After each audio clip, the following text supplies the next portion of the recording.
everyone, it's Jas. This is Giving Up the Ghost podcast. Thank you for coming back. Today is June 2nd. We're into June already. Crazy times, right? So this week I did not prepare an episode. In fact, I have not edited for a while. It is a long, tedious task, and I'm not saying I'm not going to, but it's been a busy time.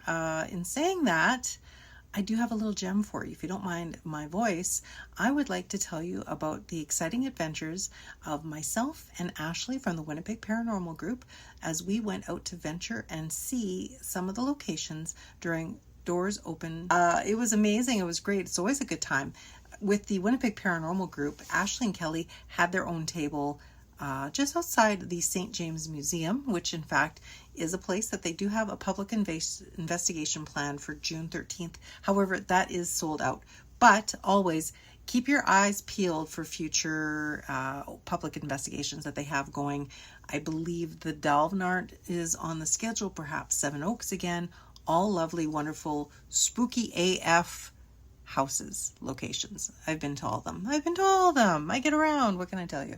Anywho, so just to give you all a little oversight, me and Ashley, we went to 5 places, and I'm going to give you a little bit of the histories and a little bit of the hauntings because they go hand in hand. Shout out to everybody we met on the weekend. We intended to go to the Vaughan Street Jail initially so we could bump into Jas and Tiana with the Winnipeg Paranormal Group. They were the actors, and my sweet and beloved neighbor Jan from out in Winnipeg Beach. So she was the crazy kooky convict. She does that a little too well, I have to say. Sober, in fact. But that's another story for another time. So with respects to the Vaughan Street Jail, it was built in 1881. The Vaughan Street Jail, it's located at 444 York Avenue in Winnipeg, and it is the city's oldest remaining public building. We have covered and discussed the Vaughan Street Jail quite a bit on the podcast over the last 7.5 years.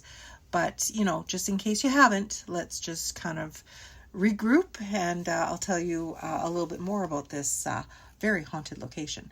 Its history of horrific conditions, executions, and burials fuels persistent local ghost stories. Today, the facility remains largely abandoned and closed to the public, offering a glimpse into a dark past. So essentially, it is a provincial building, I believe, for storage, and it is connected to the Legislature Building and the law courts. There's tunnels and stuff. Not that we got to see said tunnels, but the facility itself is only open for one weekend every year, and that is during Doors Open.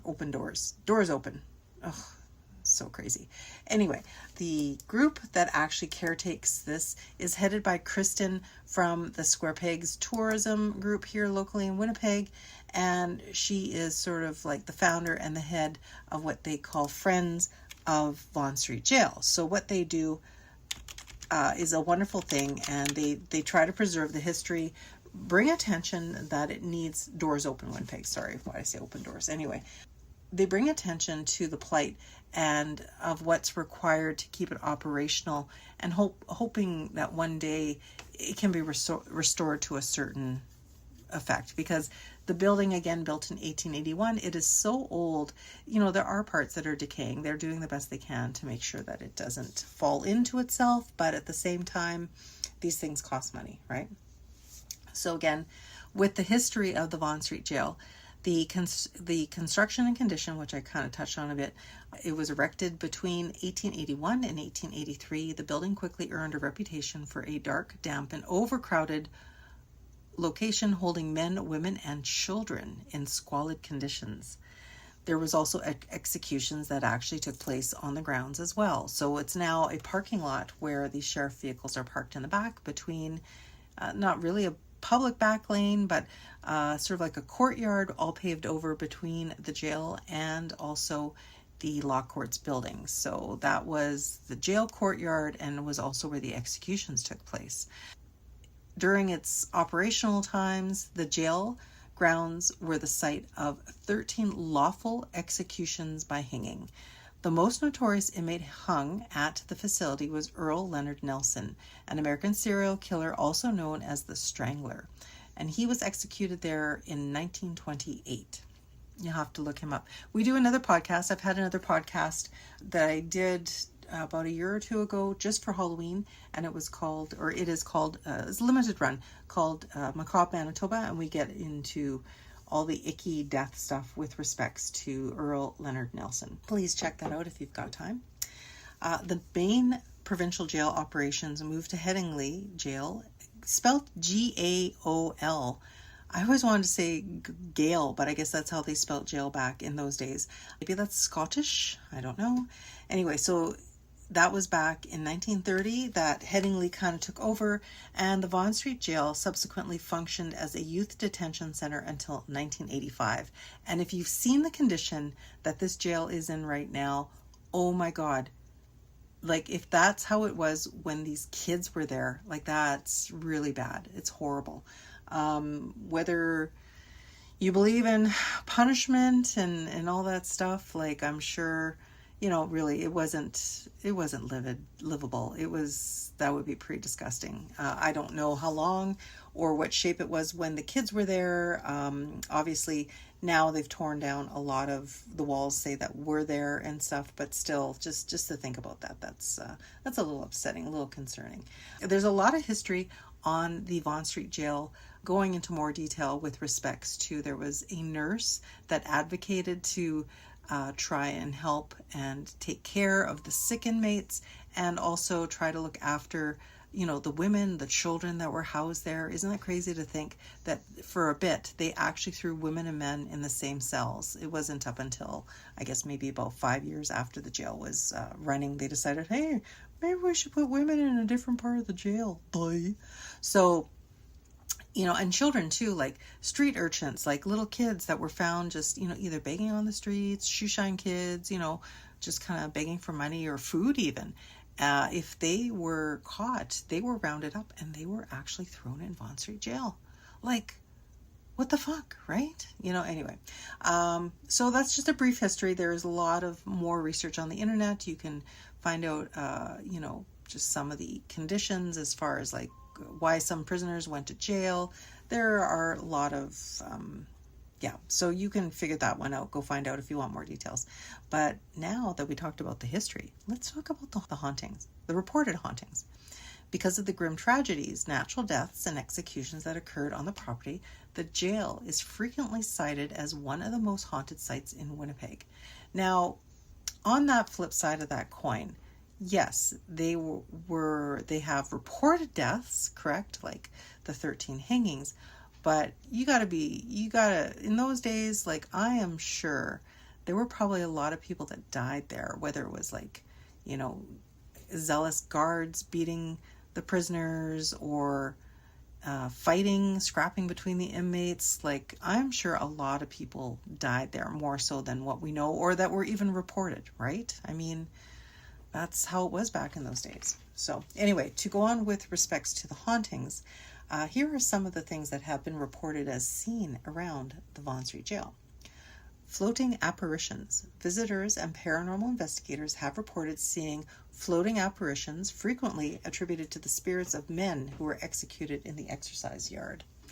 Eerie energy. The solitary confinement cells, noted for bite marks and scratches left on thick, heavy doors, are often described as having an oppressive, chilling energy that induces immediate goosebumps.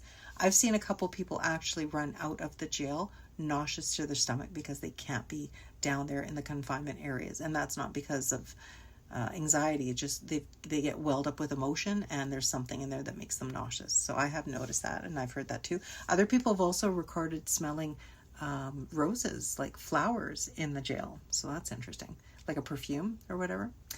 There's also been residual noises. People touring or working in the lower levels and basement have reported unexplained phantom sounds, cries, and footsteps when the building is entirely empty. There's also been sightings of an apparition of a woman floating, but with no legs, like half of her is missing, the bottom half.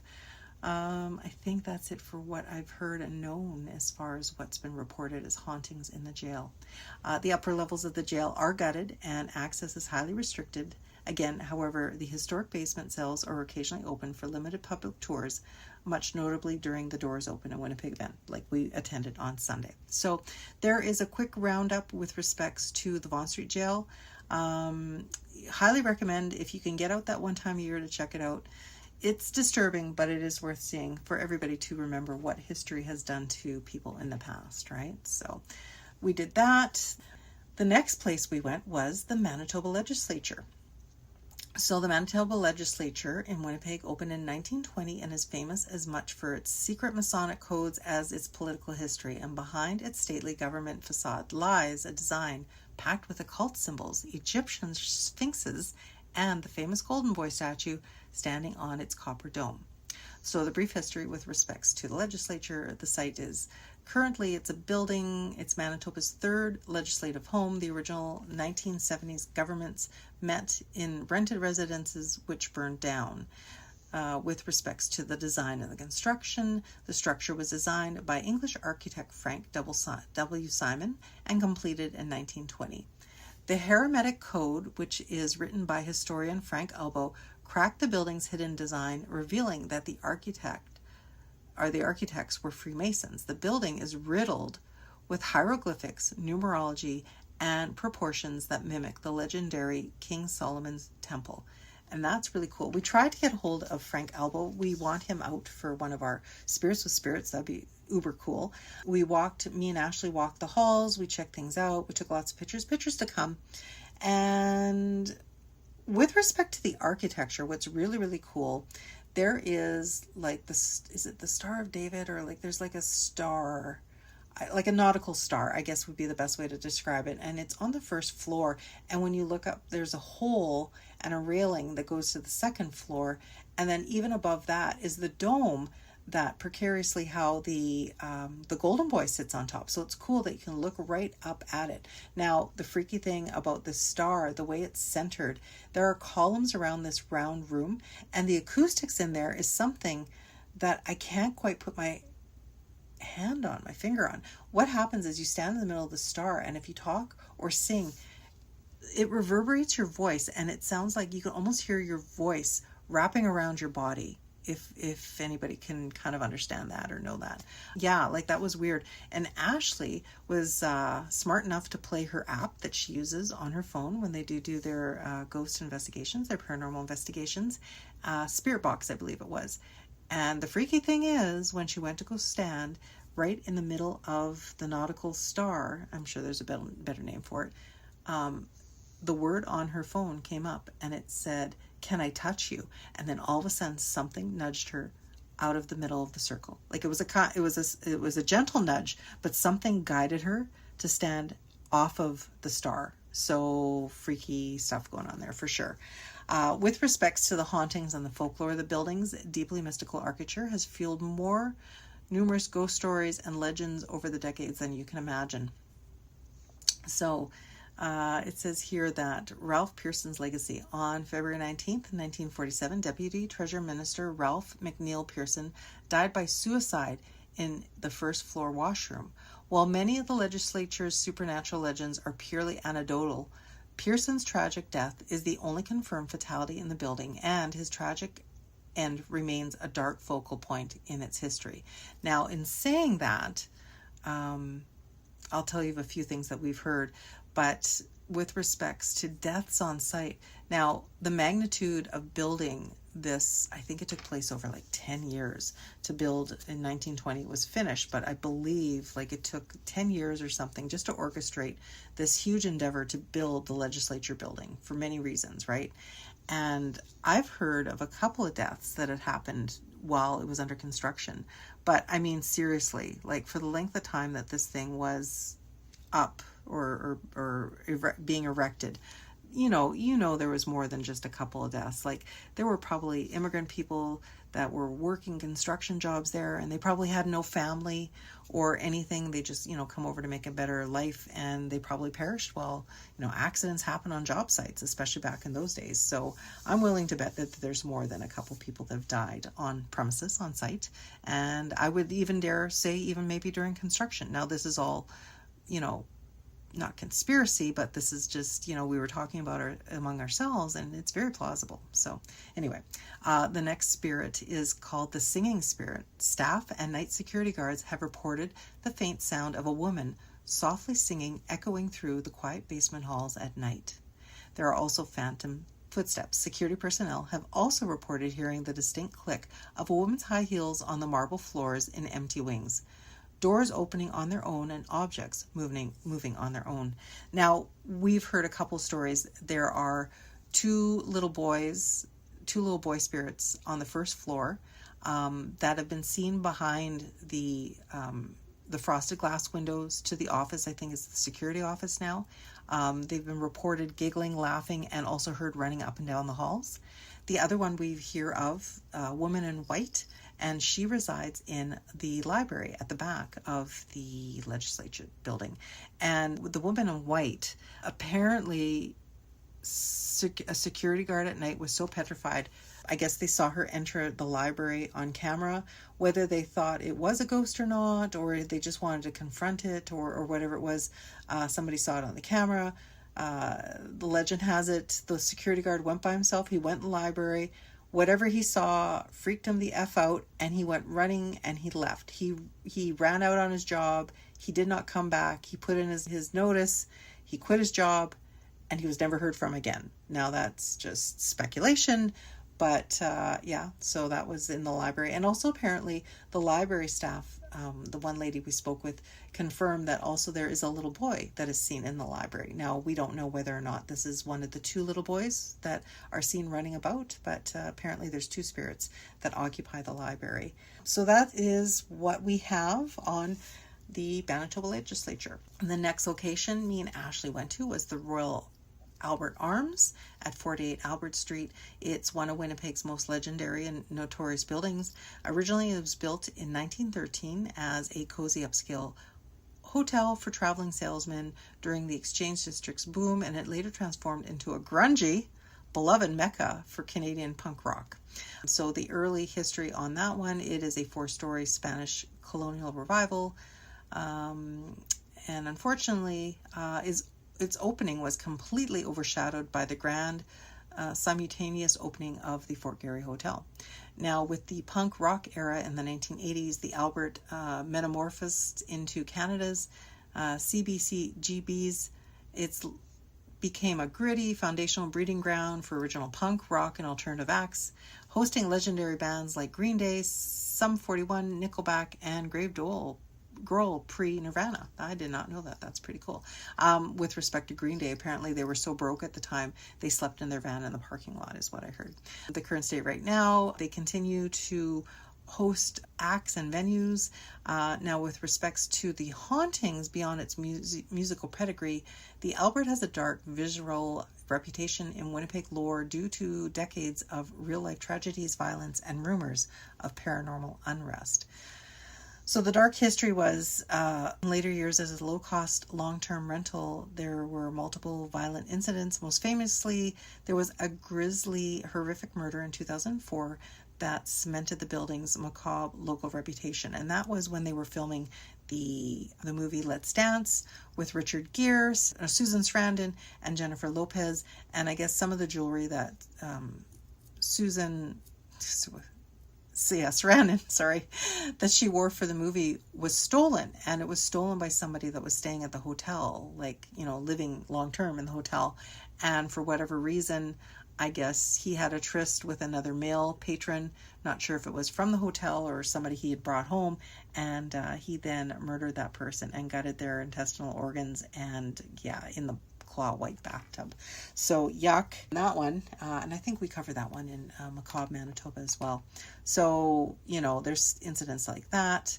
Also due to the sheer number of pain, addiction, and violence that took place in the walls over the decades, the Albert is heavily featured in local urban legends, and guests and touring musicians have frequently reported feeling oppressive, heavy energy, hearing strange and unexplainable noises on the upper floors, and seeing lingering spectral figures in the hallway.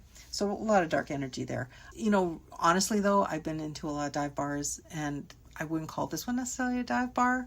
It's well maintained in the band room, like in the in the drinking room, beverage room. Like it is what it is. But I mean, it was clean fairly. I mean, it was a nice place. I'd go for a beer there. We did speak with the bartender, Jen, and she did say that every now and then the lights will flash over her head. She'll talk to it. She'll ask questions, and it's like it's talking to her. No, she was quite normal. She's not crazy, but she just felt like she wasn't by herself. And also she thought it was a music man crossing the stage, like the soundboard guy. But the soundboard guy was sitting at the soundboard, but this guy looked just like him shuffling across the stage, and she had seen him on a few occasions. So that is the Albert Hotel. And the next, not much to talk about this one. We went further down the street. We went to the Dingwall building at 62 Albert Street. We got to see Denise. Hey, Denise. She is a volunteer with the wonderful Doors Open. She does a great job. I met her a few years ago back at the Mariaggi when we recorded from there during Doors Open. So got to speak with her because I'm yucky. Got to talk a lot. And yes, Denise, I promise you we will be doing more histories and pairings with the hauntings. We try to, at least anyway. So the history behind the Dingwall building, not to say it's haunted or not haunted, but apparently there was a fire that happened in 1921. The businesses were totally destroyed during a major fire. The name of the gentleman was a fireman that died during that, and his name was Michael McLulhagan. And he died during that fire. So is it haunted? Is it not haunted? We don't know. Don't really know a lot of actual history as to what's going on there. Like there could be more deaths. I mean, like with many of the warehouse district downtown and in the exchange district, many of these buildings seem to sort of go through different phases, right? Whether it's like people living there, making apartments or condos out of them, or just different businesses that set up shop. This particular building, the Dingwall building in 1910, local architect John Hamilton Gordon Russell was engaged by jeweler Donald Ross Dingwall. Hired, whatever. I thought, whoa, that's progressive, to design a warehouse factory for his growing business. So again, the 6-story building was erected in 2 stages. The first 3 stories were built in 1910, and then 3 stories were added the following year. The top 2 floors were used for the manufacture of fine gold and platinum work, diamond settings, silver smithing, and watch repair. So Dingwall's wholesale and mail order trade was conducted from the 3rd floor. At its height, the company employed 120 men between the factory and the 2 retail stores, and one of the largest and most successful jewelry businesses in Canada. Crazy, right? Who knew that happened right there? But unfortunately, there was some tragedy. Some employees of the company who were killed during service in the First World War were commemorated in 101st Battalion souvenir program dedicated to Colonel Henry Norlandi Rutan on the 24th of April 1916. So I guess the battalion, 144 Battalion Military Vaudeville held at the Winnipeg Theatre on March 9th to the 11th on 1916. So that to commemorate the employees and the soldiers that lost their battle during the war. And like I said, the business, there was a fire. Laura says 2 lower floors of the Dingwall building were leased to other businesses, a ladies' wear store, clothing store, on the main floor, and then a leather wholesaler on the 2nd floor. And these businesses were totally destroyed. I heard the whole building was gutted, quite frankly, during a major fire sustained in February 1921. They were able to get it resolved and rebuild it. Wow, no mention of the firefighter that died on this. That's kind of disappointing. I won't say where I got my information, but we learned that from Denise in our talk. So right now, it's a multi-use building, and so currently right now, it is the home of MISA, a cooperative of people who sculpt stone, fire ceramics, and paint pictures. So, really nice use of an old building. Pretty cool.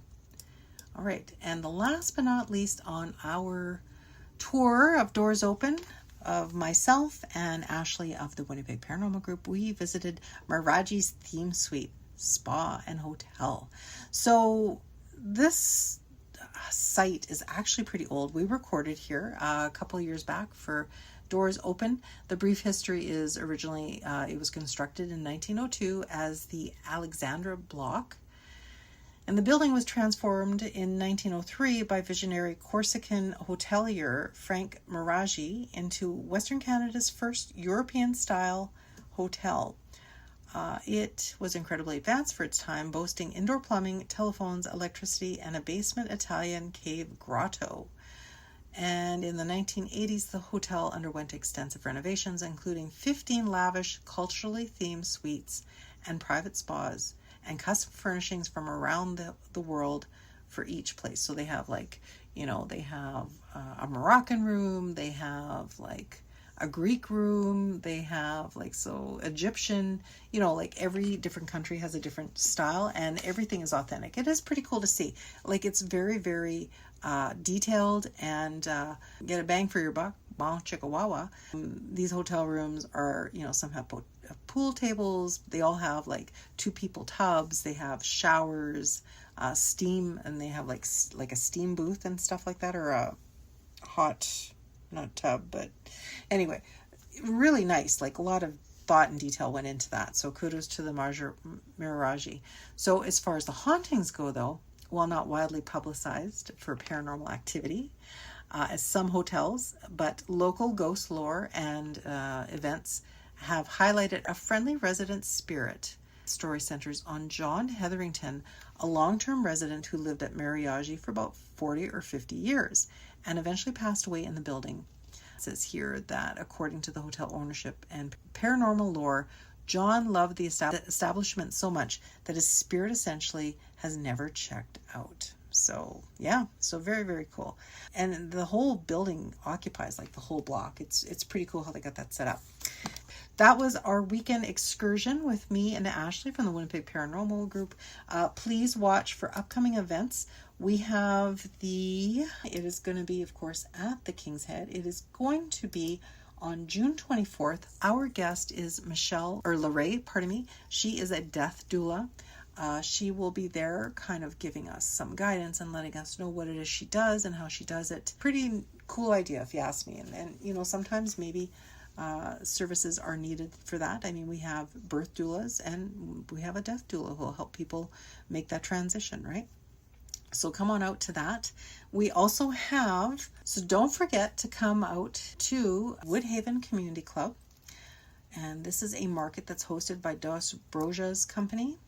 And it is called the Magically Curated Market of Oracles, Seers, and Makers. So that is June 27th at 11 a.m. to 4 p.m. I will be there, Jas, with Giving Up the Ghost podcast, and so will, I believe it, both Ashley and Kelly, or maybe it's just Ashley from the Winnipeg Paranormal Group, or vice versa. Anyway, so our tables will be side by side as usual. Adore those ladies. Please come check out the market. Again, that's Magically Curated Market of Oracles, Seers, and Makers. So that, now, if any of the locations I touched on today, you have a story on, we would love to hear it. So please email us at givinguptheghostpodcast@gmail.com. Reach out, say hi. We're pretty cool. I think we're cool. I try to be cool. If you got any ghost stories or paranormal stories, definitely share it with us. We love to be able to hear and enjoy and share the ghost love, as we like to say. Again, me and Cher will be recording hopefully soon. And I think that's it for today. So remember to live every day like it is your last, but never give up the ghost. Ciao for now.